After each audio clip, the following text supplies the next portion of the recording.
Okay, good morning, Facebook. Morning. That's Marissa over there, and behind the camera, it's Debbie. We're really excited today to be using a piece of equipment aboard the EnviroLab 3 called a remotely operated vehicle. So I'm going to go back to our feed here. We were just looking at the output from our ROV. But before we do any more, I want to take a minute to shout out all our viewers. If you want to share where you're watching from today. Good morning to any teachers and students. What might be your last week of school or your second to last week of school. We appreciate you guys tuning in. So go ahead and share in the comments where you're watching from. Oh, there's a fish just coming on camera here. He swam down by the rock. Hopefully you saw a couple beforehand too. We took some videos before we went live too that we'll be sharing after we're done filming. Oh, hello, friend. Blub. So let's start by talking about, good morning, Amy from Lisbon and Hazel from Mystic. Good morning. All right, let's start by hearing about ROVs. So what exactly is a remotely operated vehicle? What does that mean, Marissa? So basically what's happening is we have a piece of equipment that is in the water right now, and we are kind of manipulating where it is in the water column using a piece of technology up here. So I'll be kind of the driver today. We'll move this out of the way. Look over your shoulder, yeah. So there is a control so we can go up and down in the water. And there is a control that you can go forward, reverse. Let me move the cords out of the way. Left, right, and there's also a light on the vehicle in the water. So if you're in a dark environment, you can also light it up as well. Oh, cool. So we have connected it. Normally it's in this small screen here, but we've connected it to a slightly bigger screen so we'll be able to have a better view. So currently it is sitting on a rock right out on the other side of the dock. So we've kind of left it there for about 15-20 minutes so that we could hopefully get some fish swimming by. And then we're going to do some other things in a bit. Okay. So good morning to Victoria from Brantford. Glad you're watching. Let's take some feedback from our viewers. Go ahead, post in the comments how you think people might use ROVs in the real world.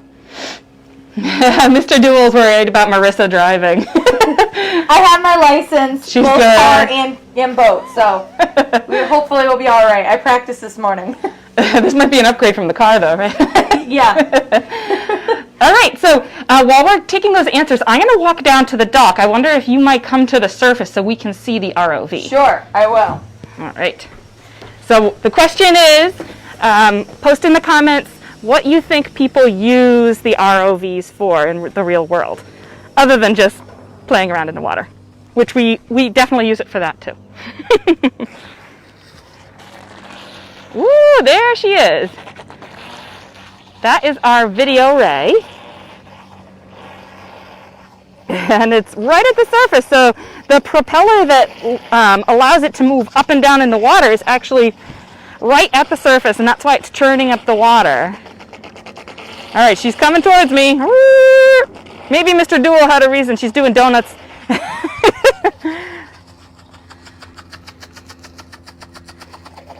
All right. So you can see the propeller right on the top allows the, depending on which direction it's spinning, allows the ROV to go up and down vertically in the water. There are also propellers on either side of the ROV that will allow you to change direction. So it's all integrated on our panel inside where Marissa is. But based on which propeller is activated and to what extent, that will control which direction it's turning.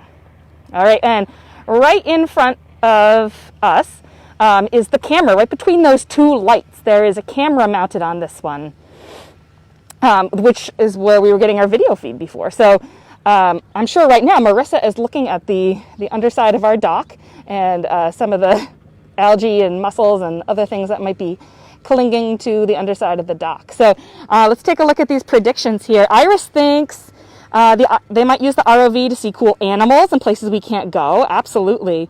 Mr. Duell says accessing places that would be dangerous. Yep, absolutely. I think I saw one more. Oh, underwater archaeology. Let's see.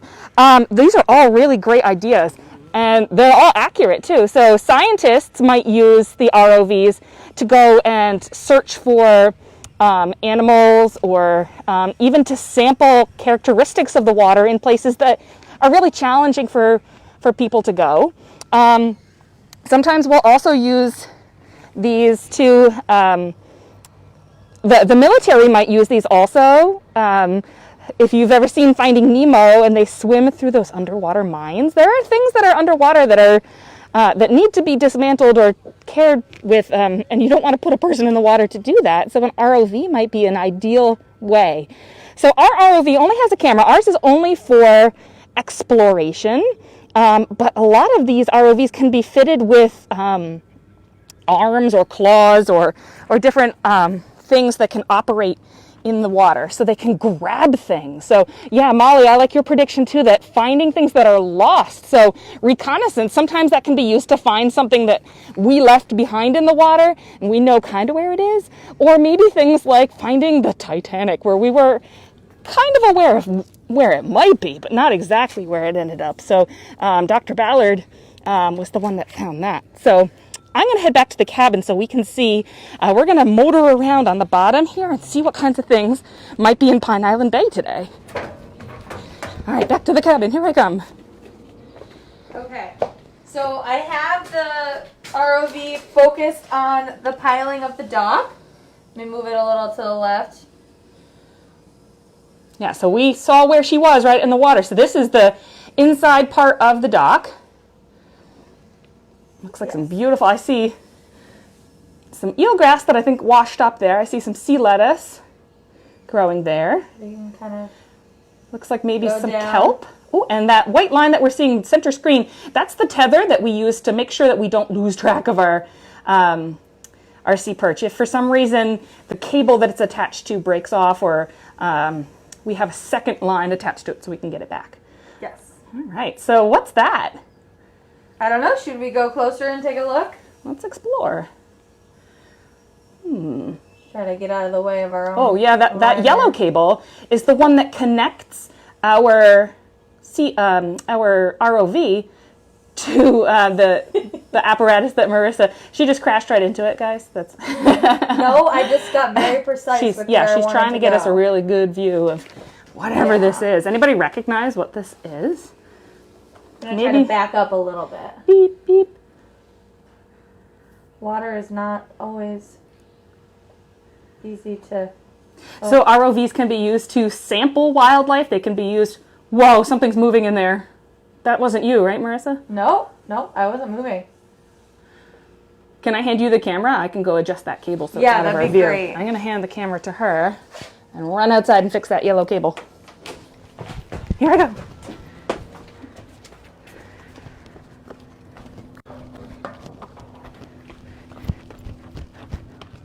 Blocking our view. Oh, I see what happened. Yep. Is that better?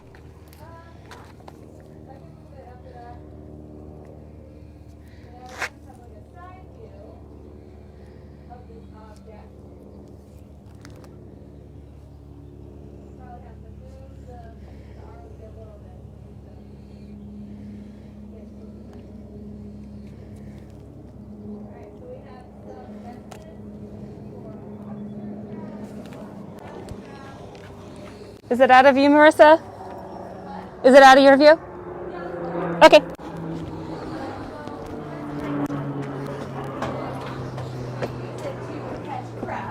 So it is pretty small. I'm going to hand this back to Debbie and maneuver a little bit. Oh, hang on. I think I see something in there. All right. Should I try to move, or do you want to? I don't know. I want to see if it comes closer to us, and then if it doesn't, maybe we can try. Okay. So we're all the way at the bottom now. So it's a little more murky. All right, I think we're going to need to move. Yeah, I think so too. It's on the far side away from us. Well, you got it, guys. There's no fooling you. We put a crab trap out there just yesterday to see if we could lure some animals here. Oh. Woohoo! Okay, we got closer, but we gotta wait for the sediment to settle because we're actually, the sediment type that we're on right now is kind of muddy, but it's a loose mud, not really. Very easily agitated by our sea perch. Not our sea perch, our video ray. Oh, I can see a shadowy figure beyond. Yeah, it's very creepy and ominous. This is what nightmares are made out of. Boy, it came real close to us before we went live. I think it will again. Any guesses what that is? I'm having a hard time seeing. They might be moving it around. Yeah, I think honestly that the crabs have opened our bait bag and pulled the bait out, and they're manipulating it right now. All right, let's I think test my skills. That's not just one animal. I think it's an animal holding the bait. Yeah, I think it's moving it around. Oh yeah. All right, I'm attempting. Woo, Right, low. so any sediment that we're stirring up is just from our propeller, right, as we go up and down in the water. Oh my. Okay. All right. So I think we're on the different view, but we stirred up a lot of sediment. So we are gonna let it relax right now. So some of the things that we use this video array for at Project O, we'll use it for scientific purposes. We'll let kids kind of manipulate it themselves aboard the boat. Sometimes we'll also use it for our own purposes to check the bottom of our boats as well. So it can also be used for that by scientists. Oh, I did a good job mixing it all up, huh? yeah, well, it'll settle in a second. The weather today is very mild. The water is not moving a lot, so I'm confident that we'll have pretty good clarity in just a second. Because I can see that shadowy figure emerging again. Am I too close? Is that better? Yeah, I think that would be better. Oh, maybe it is. I don't know. The instinct is to get as close to the screen as possible. So I happen to know that there are several crabs in here. Where are they all? All right, so it's cleared up a little bit. So we're on the other side. Yeah, we got lucky before. The crabs climbed right along the trap. I can try to get closer. Oh, I see movement. I do too. Is it crab? Is it crab holding other? fish? Yeah, I want to get around that side of the trap if you're able. I don't know how All hard the that way will over there? be. Whew. Okay. Yeah, I'm asking a lot of Marissa today. My ROV operator. Could I call you a ROVO? Or is it a pilot? Try. Okay, all right. Oh! Yeah! Okay, we're on the right side. I think the crab is actually to the left of where our camera's aimed right now.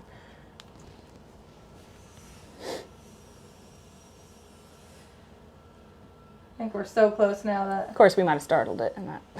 Of course.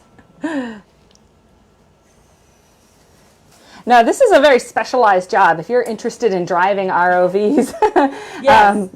You need a lot of practice with it. And Marissa and I get to use it a few times a year, but we're really excited to be able to use it more often this summer. We're running a marine science undersea technology camp, and we cannot see that crab at all.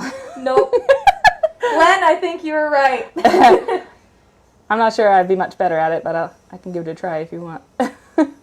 But in our undersea technology camp, we're going to be exploring all different ways of exploring underwater environments. So maybe if it We'll let it out. settle out. I think I can see see it here. that's the bait right there. So we'll be using ROVs. We'll be building our very own RVs. We'll use the video arrays like this. We'll be aboard our boats, sampling the environment using all different kinds of technology. So if this kind of stuff interests you, check out our website, oceanology.org.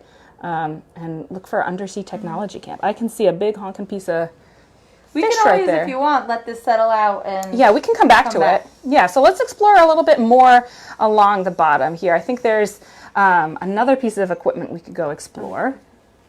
Or Yeah.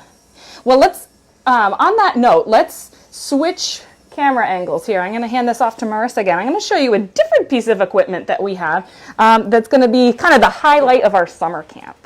So for Undersea Technology Camp, we're going to be building our very own ROVs out of PVC and some other materials here. This is our Sea Perch ROVs. The kids all have these. They'll work together to redesign them every day for a different purpose. So sometimes these are used, ROVs are used for sampling from the environment. So we're going to attach a plankton net and go and tow out in Fisher's Island Sound. Sometimes these can be used to help clean up environmental problems. So we're going to simulate an oil spill and clean them up with our sea perches. So we're going to use lots of outdoor time and submerge our sea perches here. I got to put enough in here so I can drive the whole length of the tank. All right, here's my sea perch. Now, I'm going to try to not run over my own cable. All right, so just like our video ray, it's got a propeller that allows it to float up to the top of the water, like so. And it's going to gulp like my other one, or sink to the bottom. And then it's got two different, and just as difficult to steer as it turns out.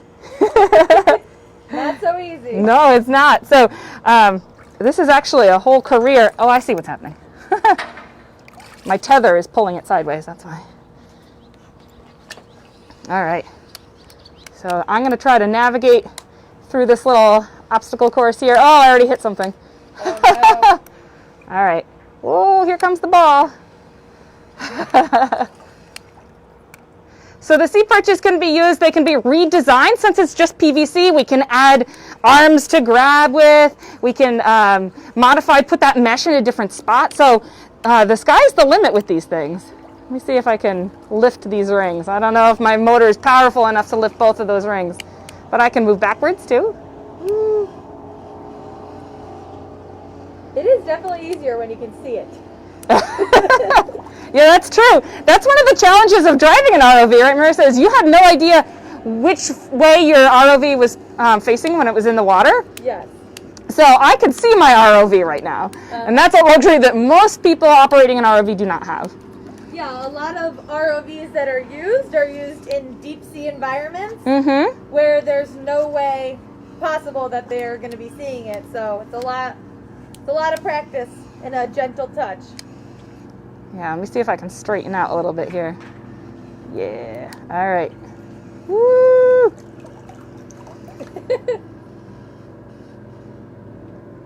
Okay, so we can change the buoyancy of these by adding or removing those pool noodles, or we can make changes to how fast it goes.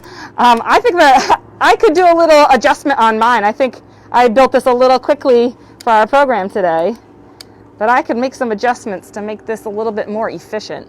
Yeah, so the kids during this camp will be working on this throughout the week and learning new things every day as they go along. And lots of outdoor time too. Woo! I just actually moved the little torpedo with my the force of my propeller. Oh, wow. Woo. So as you can see, a very fun pastime, but it could also be a career for people as well. Woo. Let's see.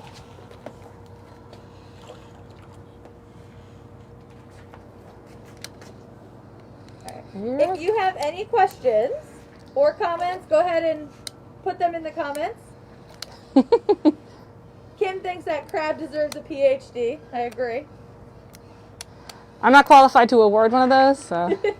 Yeah, we'll have to go talk to some professors at UConn about that. Here we go. Now we're in business. Woo!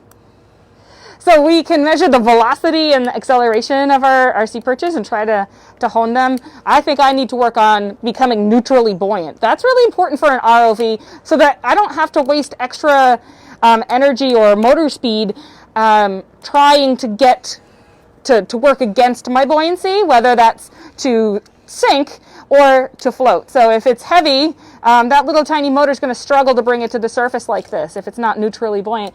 If it's if it's too light, then in order to sink to the bottom, I have to really have my my motor at full strength to get all the way to the bottom. So that's a problem we're going to have. I'm going to build some more obstacle courses, and I'm going to challenge Marissa to a race after our camera here. See how well we can do. Now, I also wanted to see if we could attract any more organisms to our video race, since it's kind of cool to see organisms down here. So I've got a little bait here. I'm going to throw this in the water, and then we're going to go see if anything on the video array comes to see us. Let's see. We sometimes get some fish called striped bass that like to wander into the harbor. We haven't seen much of them this spring because Project O hasn't been going out as often as we usually do. So they're not used to this as being a food source, but I'm going to put a couple of things down there and see if anything from in the harbor might smell it and come on over. Anybody home? All right. So another thing that we could use it for is to look for lost pieces of equipment. I think someone mentioned that in the comments as well. Sometimes people might lose their equipment in the water, and that can be dangerous for animals. So if we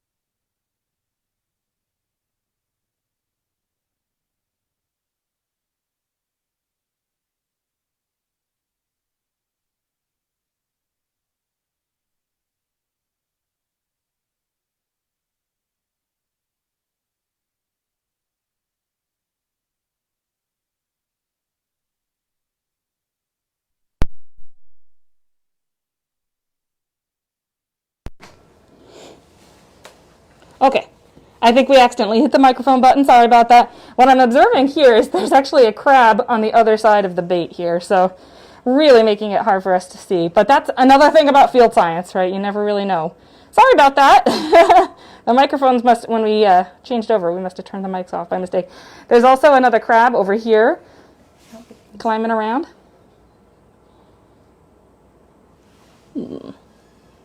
Figures they wouldn't climb in front of us when we were live. Right? They were totally doing that before. There's some more down here as well. Any chance of swinging over there, or do you want to go over by the rocks again? We can try it.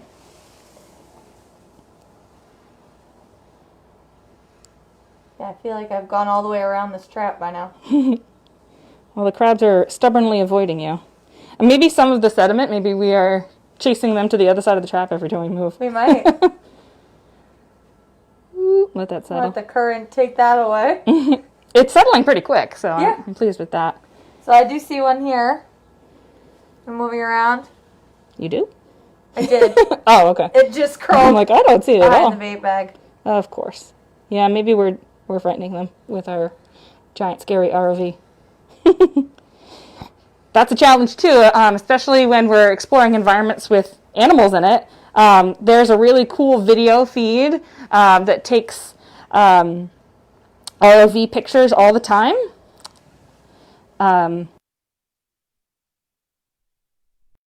Maybe. Okay, so we're going to scrap the mics because they seem to be malfunctioning again. But, oh, now you can really see that crab climbing the back wall. Trying to make a break for it. Now, I know I definitely saw a green crab in here, but I think that there also might be maybe a mud crab in here because there was some big old claw. There we go. Here it comes. Hey, friend. No, this one I think is not the mud crab. Well, maybe I'm wrong. Yeah, look at the size of that arm. That's not a green crab, right? Ooh-wee. Maybe we'll have to pull it up and double check when we're done, but we have that luxury. We definitely will. Doesn't look like a green crab to me. It's got a really large claw. Yeah. Cool. All right. Well, it's about 9:55. Definitely post any questions you have in the comments. We're excited to be playing around at the bottom of Long Island Sound with this ROV. We'll post some more pictures and video later. All right, Bye, everybody. Ooh, I'm going to flip it around to us before we say goodbye. Woo. Bye, everybody. Bye. Have a Thanks good for week. watching.